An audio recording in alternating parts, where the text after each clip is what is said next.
Nigerians are leaving Canada. Why are Nigerians leaving Canada in 2025? Guys, this is massive. The rate at which Nigerians leave Canada in this 2025 is huge. Canada used to be the #1 dream for many Nigerians. A land of safety, better schools, better opportunities, and a chance to build a new life. But today, something different is happening. More Nigerians are leaving Canada. Some are returning to Nigeria, others are moving to Europe, some are starting over again in the US, the UK, or Australia.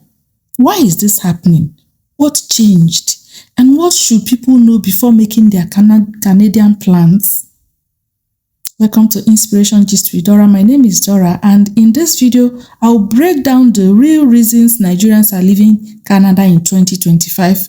I'll use facts and lived experiences and also data to give you all the information you need to know so that in your journey on your plan to move to Canada or any other country, you will be well informed to take the right decision.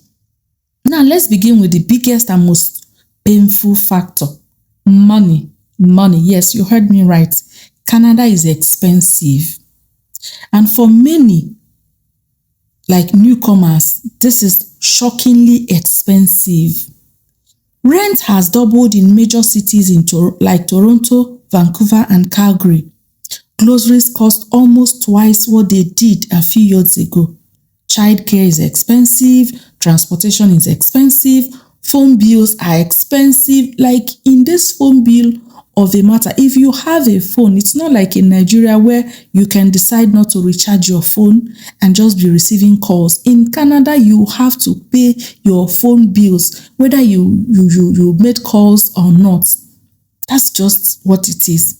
And then you have winter heating, adding another monthly cost that can double your electricity bill. You see, so for many Nigerian families, the cost of living feels like it's swallowing their entire income. Even when both husband and wife are working, the financial pressure is heavy. This alone can push many to say Canada is good, but it's not sustainable for us. And so they leave.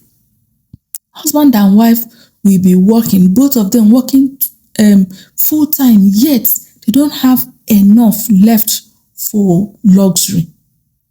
I can tell you this. Another reason is the reality in economic expectation, the reality in career. For many Nigerians, the hardest shock comes from the job market.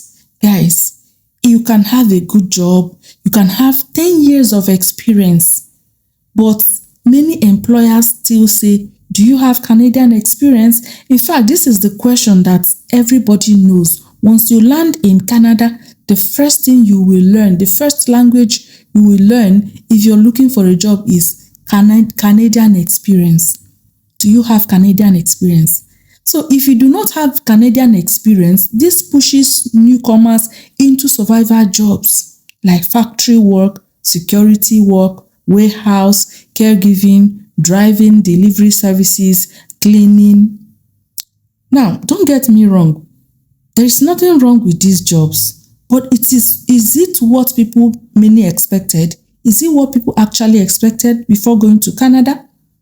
Highly skilled professionals like engineers, accountants, IT experts, nurses, and project managers are often frustrated because the system is slow to accept foreign credentials.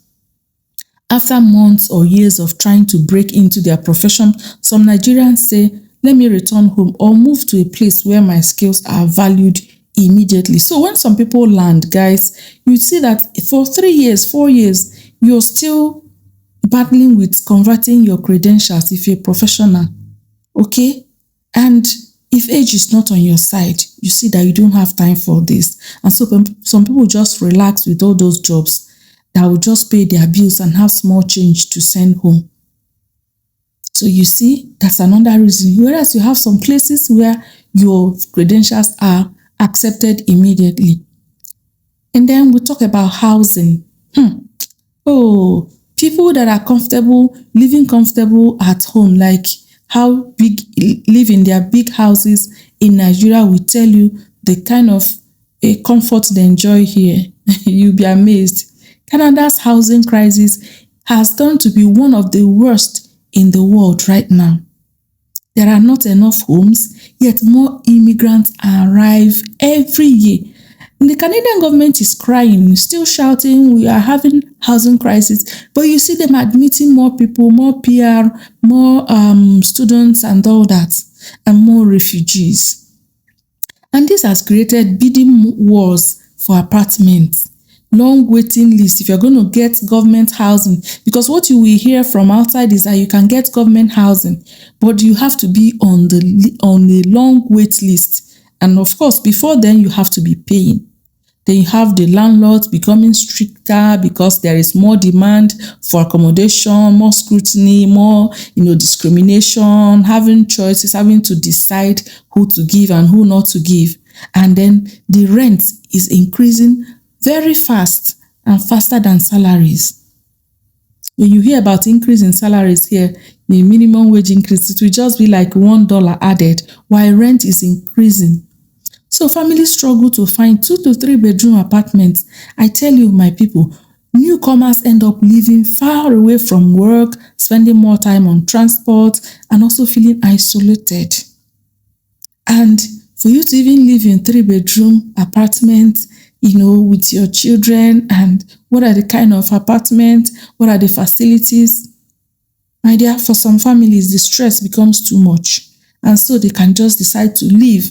I appreciate those people who do not even want to overstress themselves because it's not a do or die affair. Then bring all these things together. We take us to the mental issue that comes with all this stress, the isolation, and you also add the culture shock. Many Nigerians didn't expect the emotional challenges of living in Canada. People don't talk about this. Yes, Canada is peaceful and quiet, but sometimes it becomes too quiet, especially during the long winter. Loneliness, is a major struggle. It's a major struggle for people in Canada. In Nigeria, you can talk to neighbors, family, church members, community easily. You have all one bed, you have parties that you are even forced to attend.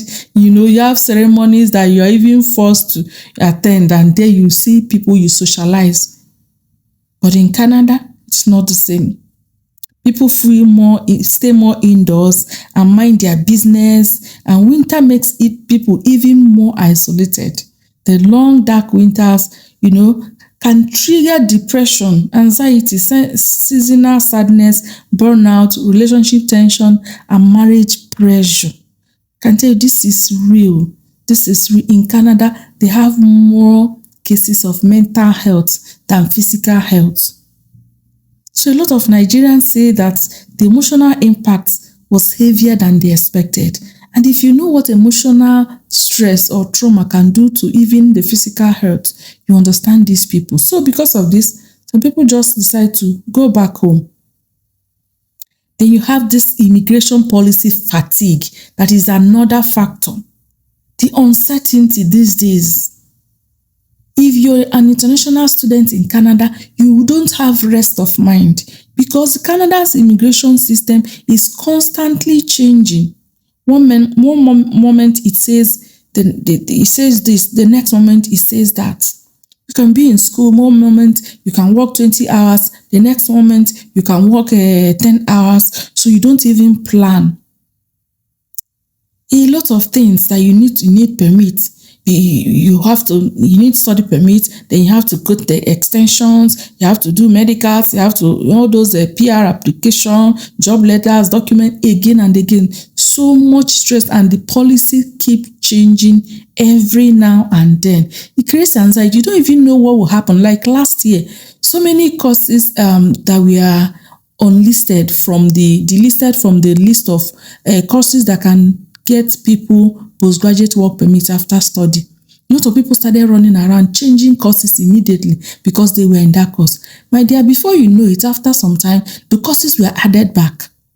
So what do you actually do in that situation? People already left because you cannot be studying a course in a university where you know that after that study, you won't be given permission, opportunity to even work in Canada. So you see this running helter-skelter today, one thing, people start running to other, all this anxiety, exactly. People who love their mental health, who love stability, what stability can do for people in planning and all that, they just decide to leave, my dear. They leave. And I give it to them. So my people, many Nigerians are discovering that Canada is not the only option. And I keep saying it to people, Canada is not the only option. Canada is not a do or die affair. Please know this now. There are so many countries like Germany, Netherlands, Australia, New Zealand, United States, United Kingdom, just to mention a few. If you get these ones I just mentioned are big countries. There are other smaller countries, even in Europe, that give people good opportunity to have a good social insurance, have a quiet life and still make money. So some Nigerians who do not get their career breakthrough in Canada, they move to Europe and immediately they find job from data, from research. It has been shown that when these people immediately went to go to Europe, they find opportunities and they very easily to get into their career, to start practicing their career. So many people are leaving Canada for these reasons I've mentioned above. But you know what? You tell me, hey, Dara, are you still not there? People are still there. Yes, people are still there. Some people choose to stay because of the reason I'm going to mention. Thank you so much. If you have been listening to me till now and you have not liked this video, please give us a thumbs up and also subscribe if you have not done so. Thank you so much. So why do people stay in Canada? People stay in Canada because despite the challenges, Canada is safe. Relatively, for now, Canada is safe. Children get good education that is also free. The healthcare is stable, but it's not very accessible. Let's tell ourselves the truth. But at least it's stable.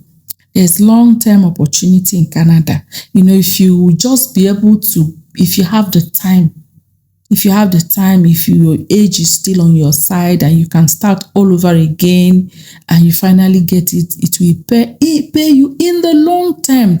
But I tell you the truth, not so many people have this type of time and energy to start life again. Someone who has built a career in Nigeria up to become project manager, up to become chief CTO, up to become a chief engineer, to become, those kind directors in the bank. Will you come here and start again, start building? In the next 5-6 years, you should be talking about resting, right? So even though there's long-term opportunity, yeah, but it's not for everybody. There's career growth eventually when you can stay. And then the one thing that makes most people stay, can I just get this passport? The Canadian citizenship is highly valuable. If you can just stay and get it, then you can just leave to anywhere. Okay, you know what it is to have a Canadian citizenship. So many people just hold on and stay. But my people, it's not easy. And then the system is fair. The system is actually somehow relatively fair.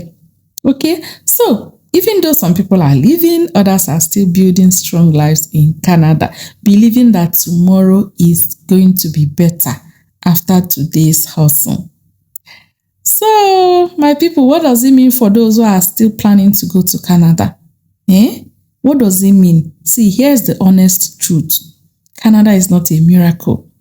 Canada is not a miracle. Don't sell, don't borrow for you to move to Canada. Thinking that once you land in Canada, you start paying back all your debts. It may not be possible. It may not be that easy. Okay? Canada is not a miracle. It is not an easy life. It is not for the faint-hearted. It is not for the faint-hearted. Go and ask. So, but with the right expectations, good budgeting, and patience, Canada will teach you to be patient, to be humble. So with all this, if you have that, Canada can still offer a stable and rewarding future. So if you plan to come, please have savings. Please don't depend on survival jobs forever. For you to enjoy Canada in the long run, try and upgrade your career skills. And networking is very important in Canada. Network aggressively. Prepare mentally for loneliness. Before you come, please prepare. And accept that in the first 1 or 2 years will be tough. Prepare that, in fact, prepare yourself for how you're going to survive, financially in the first 1 or 2 years. You may, not that you will not get something doing. You may get something doing, but you may not be actually taking care of everything, I can tell you. And then, if you can do this, you can be this tenaciously, holding on. If you can be this tenacious, long-term benefits can still be worth it, I can tell you. So, my dear, thank you so much for staying with me up till now. I am Dora, and this is Inspiration Gist with Dora. So, if you found this breakdown helpful, please subscribe for more information about Nigerians, Africans, and immigrants in diaspora. Thank you so much. I will see you again in my next video. Ciao. Thanks for watching Inspiration Gist with Dora. Don't forget to subscribe and click here to watch our next video.